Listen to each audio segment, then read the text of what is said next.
Good morning. Good morning. Happy Monday morning. It feels good to be back in the office today. I've been traveling quite a bit the last 2 weeks, and I will be traveling again next week. But today I want to talk about something that, I had this huge kind of realization this last week, and I want to tell you my story behind this. But it's around self-doubt. And I don't know, let me see if I got a copy of my book. Let me know in the chat if you have read my book. The first title of this book was going to be called From Self-Doubt to Self-Made.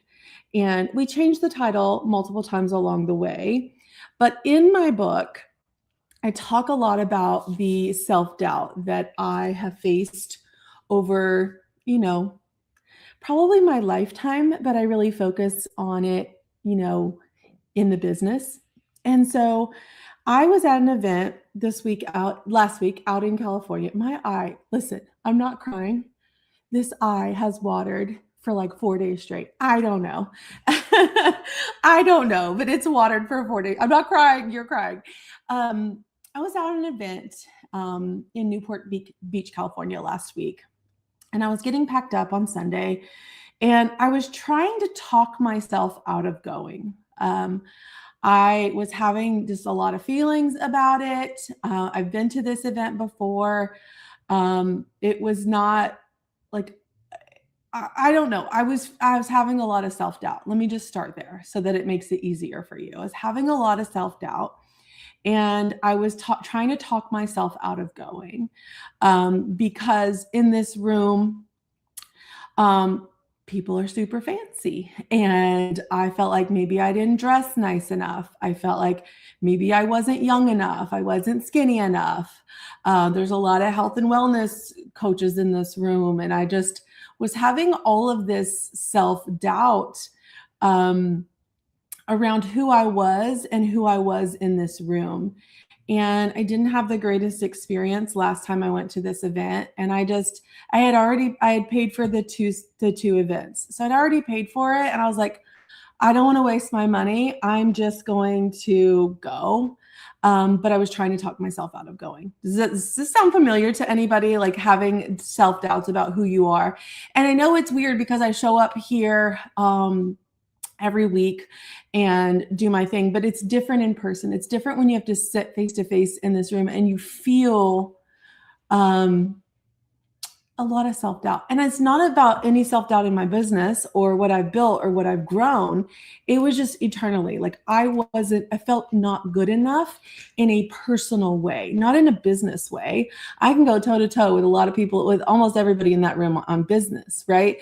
And so it was this esteem issue that I was dealing with that I dealt with a lot in my, business growth. And so I started to really understand that when we have self-doubt, it shows up in a lot of different ways, and it really holds us back in our business. And it held me back in that room. That first day, I tried to dress up real nice and be somebody I wasn't. And I feel like I dress nice, okay? Like, let's not get that twisted. I feel like I dress nice. But here's the difference. I'm gonna wear jeans. I'm gonna be comfortable. They're probably distressed. That's where I feel comfortable. Because let me tell you why I wear distressed jeans. This is funny. It's not because they're hip and cool. It's because I get hot all the time and it cools me off. It cools me off.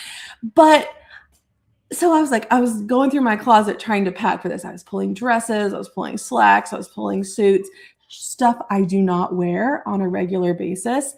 And I thought, okay, I'm going to pack all this. And then at the last minute, I went and grabbed like regular stuff that I would wear. And so the first day I dressed really nice, but I felt uncomfortable the whole time. I felt uncomfortable. And by the second day, I was like, you know what? I'm just going to go and be me. I'm going to wear jeans that don't have holes in them so they look nicer. But I'm just going to be me. I'm going to dress the way I feel most comfortable in. And I'm going to let this go that I have to be somebody that I'm not. And when I did that, I was open to receiving what was happening in that room a whole lot better. And so I thought, okay, I just need to be me and be open to what's coming. And I'm going to be me to a flaw. And I started to think about things that give us self-doubt in our business and how it holds us back. Because let's be honest here, 99% of my audience is women. And I do have some men in my membership, in my audience. And if you're out there, you might relate to this too. But as a woman, I know our biggest hang up is our self-doubt. We self-sabotage ourselves in so many ways. And so I got to thinking about how this shows up for us in business and what is it sabotaging for us in business. And if we can recognize it, like I was recognizing on day one that this was sabotaging the way I was showing up in this room. And so what I want us to do is let's take a look at these things that I wrote down about how self-doubt shows up in our business. And let's just acknowledge that this is happening to us. Because if we can acknowledge that this is happening to us, then we can work on changing that. But if we can't acknowledge that this is what is happening to us, we don't have a way out of it. And then we start to spiral in lots of different ways. And so I wrote down like the top 8 things. And these are like the things that I had self-doubt about and the way that they affected my business. So when I say these things, I'm not saying you need to recognize this and you need to stop this. I'm saying this was me. And I worked really, really hard over the last 13 years to push these out. But then something will happen, like me being in that room last week. And all of a sudden, I'm this little girl that doubts herself and has self-esteem issues again. And I did not like the way that made me feel. Okay. And so let's start with these because, and as I'm saying these, I want you to put that's me in the chat just so that I can acknowledge that you're struggling with this. And then let's talk about just acknowledging. I don't have the answers for all this. I'm not a therapist. But I think if we recognize these things in ourselves, we have the ability to make changes for them. Okay. So let's start with number 1. You underprice your products. And I'm gonna pick on Amanda for a minute. I gave her a little bit of tough love in Launch Your Box over the weekend about her fear of pricing. And you're afraid people won't buy if it's too high, even if you're barely breaking even. And with Amanda, when I saw her post in our group, I read it a few times and she's like, I'm priced like this. I already have a 70% profit margin because I make everything myself. And all I could hear was she felt guilt for having a high profit margin. But you have self-doubt in pricing because you feel like no one's going to buy if you're overpriced. Like it's tied to your worth. And so if you're struggling with your pricing, it might be because of self-doubt. Okay. And so I want you just to acknowledge that. I don't have a 12-step program for you, but I want you to acknowledge that this is how self-doubt bubbles up in our businesses. Okay. Amanda says, my husband was so on your side. Thank you. Thank you, Amanda's husband, for acknowledging that, because what I've learned over the last 13 years is that these things that we battle with personally show up in our business. And so I'm able to recognize them now. I couldn't 13 years ago. I'm still struggling through it. And Amanda, you probably couldn't recognize that, that was what it was holding you back.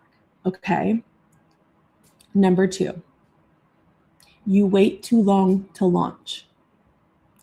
You keep tweaking, you keep perfecting instead of selling because you're not ready.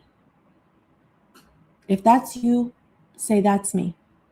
You wait too long to launch because self-doubt keeps creeping in and telling you you're not good enough, telling you you're not ready, telling you if you just had this one thing done or one thing that was better, you'd be ready to launch. But the problem is you keep spiraling and your launch date keeps getting pushed back. You're never going to be ready. Let me just tell you that. You're never going to be ready. You're just not.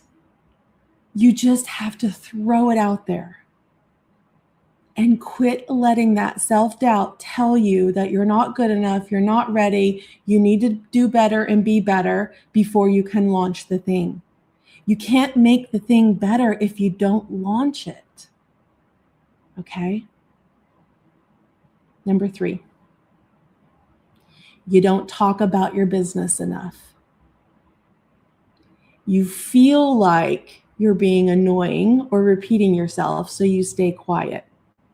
And when you stay quiet, your sales stall out because you feel like you're annoying people by talking about your business, selling, showing up. That self-doubt is saying people are sick of me. People have heard this and they're just not interested. That self-doubt tells you to be quiet. If you don't talk about your business, people don't know about your business. And that is killing our sales right now. Our self-doubt is saying, I'm annoying people, when the truth is, people just don't know. Okay? Same. I have been all of these. Remember, this is not me looking on the outside in. This was me so many years that held me back. Number 4. I see this one so much. Number 4, you second guess every decision. From packaging to platforms to names to logos to products. You ask 5 different people and you still don't trust your gut to move forward. So instead of moving forward, you're getting more opinions, but those opinions don't mean anything because you're not doing anything with them. You're doubting yourself, which I do a lot, and I ask for opinions, and then I move forward. But that self-doubt says these opinions aren't good enough either. And so you stop moving forward because you're on this cycle of, I need more opinions. Let me ask one more person. Let me ask one more person. And then you still don't do anything because you're just second guessing. Do you know how many mistakes I've made in my business? A lot. And it comes from me just like doing things without thinking through them all the way. And that's okay. I made progress. I did them. I need you to push forward. So I want you to think about a decision that you have been second guessing for a little while and asking people's opinions and still not doing it. And let's make a decision this week on that. Let's move forward. You're still going to have doubt. Do you know how many times they're packing a box that I have curated and I'm like, oh, I hope people like that. I still second guess that. But I got to get it out there. I got to get it done. We call it GSD. Get done. Stuff. Get stuff done. You got to get done. Because if not, you're just spinning in your head over every single decision in your business. And let me tell you, as an entrepreneur, you have a lot of decisions that you have to make every day. And if you overthink and if you second guess and you need 5 opinions all the time on every decision, you're never moving forward. Is your decision going to be right? Who knows? But if you don't make it, you can't figure it out. All right. Number 5. This was me a long time. This is Sarah, 2016, 17, 18, 19. You avoid money conversations. You're not checking your numbers. You're not planning for profit because it all feels intimidating. You just want to make the cute thing and sell the thing. And you don't dig into the business and the finances because you're afraid of what it's going to say about you. And it feels intimidating because you feel like you don't know enough.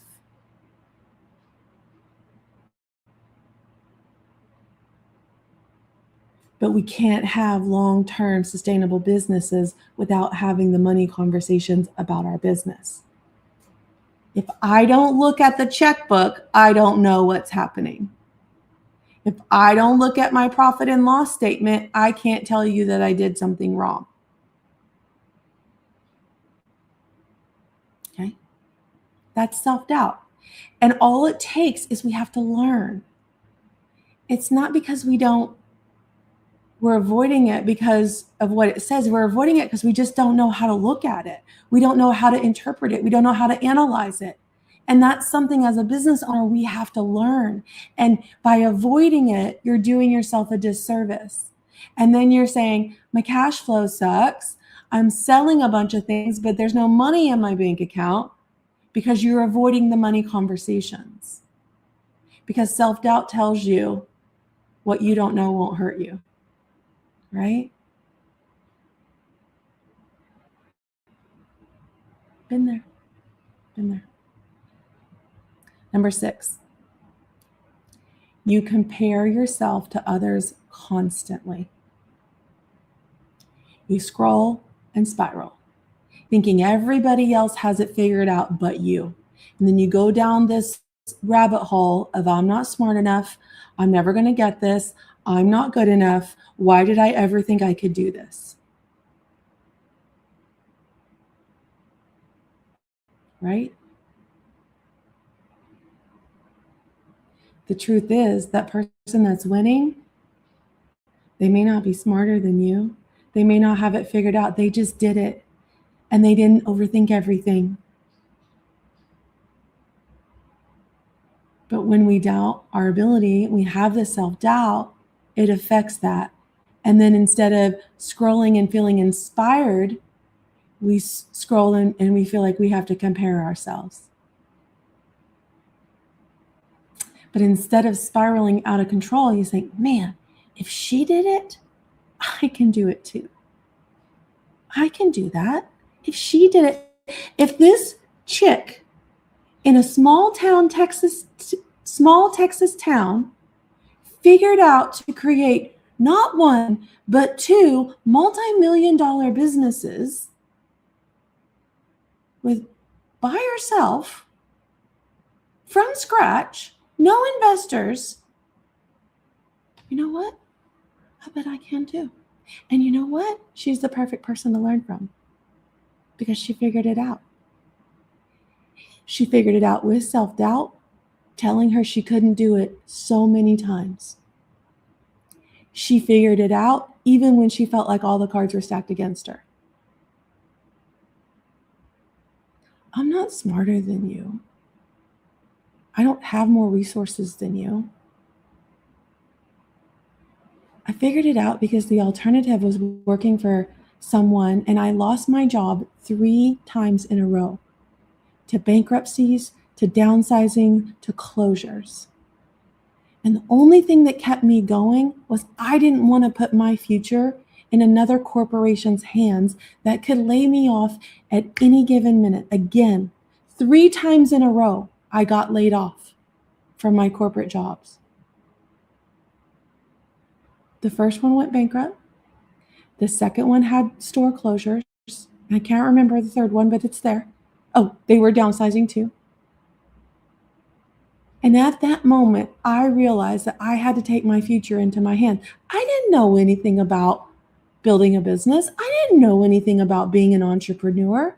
All I knew is I was willing to figure it out. And I was willing to make mistakes along the way. And I have battled so much self-doubt. Do you know how many years went by before I actually showed my face on camera? So many years that I could have been growing, but I was so concerned about the way I looked that I couldn't show my face. And why? That self-doubt. told me I wasn't good enough, wasn't skinny enough, I wasn't young enough. And I let it control the way I showed up in my business for a long time, and that stalled my growth until I got over that. And it wasn't easy. There were days that I sat and cried for an hour before I flipped that camera on. I was that terrified.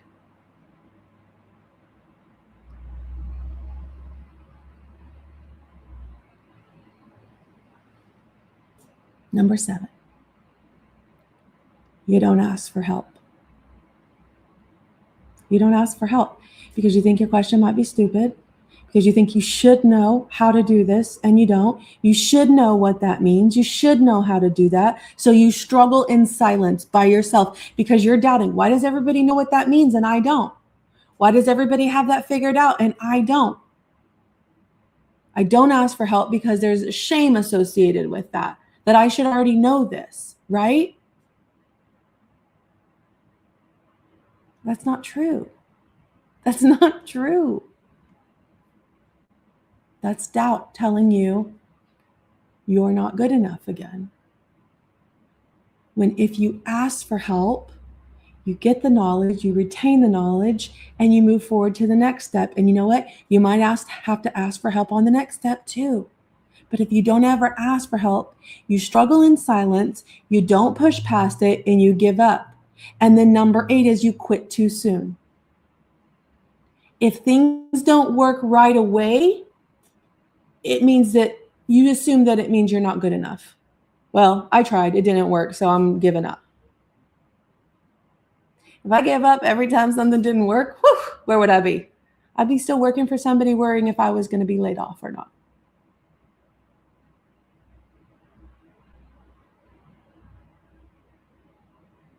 The thing about these is that they're common.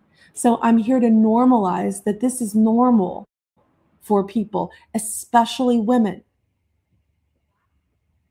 But they don't have to stay there. They don't have to stay part of your story.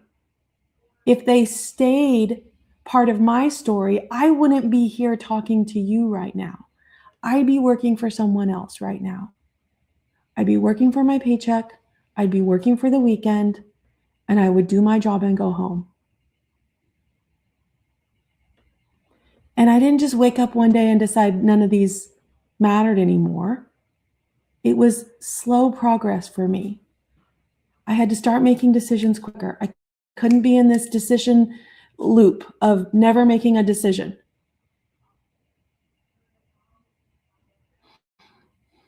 I had to start talking about my business more. I had to just launch without thinking, because if I delayed it too long, I would overthink every decision.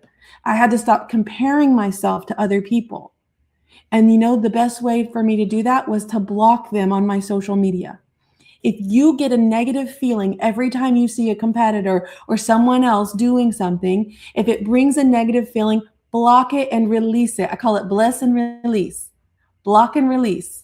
Like, don't put that in your feed. Don't give yourself that energy.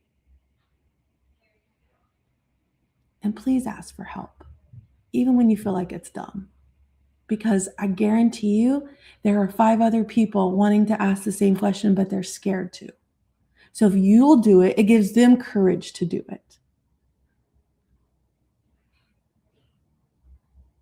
You can shift. If you would have seen, like, there's this trend going on right now, and I've got to pull some pictures. It's 2016 to 2026. You would have met 2016 Sarah. You would not even believe 2026 Sarah is sitting here right now like this. And when you think about 10 years, it feels like a lifetime, but it also feels very fast.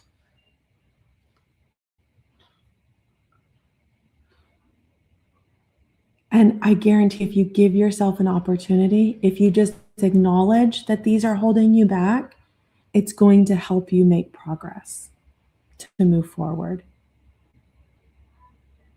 You can shift this one thing at a time. It doesn't have to be all or nothing. I hope it helped you today, because When I was sitting in that room on Tuesday, I was feeling a lot of these old feelings again. And when I decided that I was just going to be me, like put the dresses and the fancy clothes away, that wasn't me. That's not who I feel comfortable. I'll wear a dress to a wedding. I'll wear a dress to church. I'll wear a dress to a photo shoot. But I don't wear dresses on a regular basis. That is not me. I'm a jeans and a cute top with some cute earrings kind of girl. That is me to my core. When I decided to put the fancy clothes away and just show up as me, I was open to receiving what was happening. When I thought I had to be somebody else, I was closed off. I wasn't talking, I wasn't sharing, I wasn't engaging because I felt uncomfortable in my own skin. So do something that makes you feel comfortable. Do something that is just you, true and true. Because that little piece of confidence, me just wearing what I was comfortable wearing, helped me push through the other things. So do something for yourself that gives you a little boost of confidence. It's going to help you push through some of these things. Because what I want you to understand is this is normal. You're not an outlier. You're not out there dealing with all of this by yourself. A lot of us deal with at least one of these 8 things, if not most of them. And so let's acknowledge it. Let's move forward, because the best way to gain confidence is having those small wins. And we can have them in our businesses if we push past the noise in our head telling us we're not good enough. Okay? So I hope that helps you this week. I'm going to be in the group. I don't know what day, maybe tomorrow. I don't know. I'm being in the group this week, Sunday. I just got back from all the trips. I've got some great training that I've been working on the last couple of weeks. Scale Your Box just got a brand new ads training, just dropped on Thursday. So if you're in Scale Your Box and you haven't, I'm talking about opt-in ads and sales ads. Really great training for you. I've got some new stuff for email marketing for Launch Your Box that's coming out next month. But I'm there. I'm in the group. My team is there. We're here to help you push back the things that are holding you back and move forward, because I want you to make progress. And the only way we can make progress is realizing what's holding us back. All right. Y'all have a great week, and I'll talk to you soon.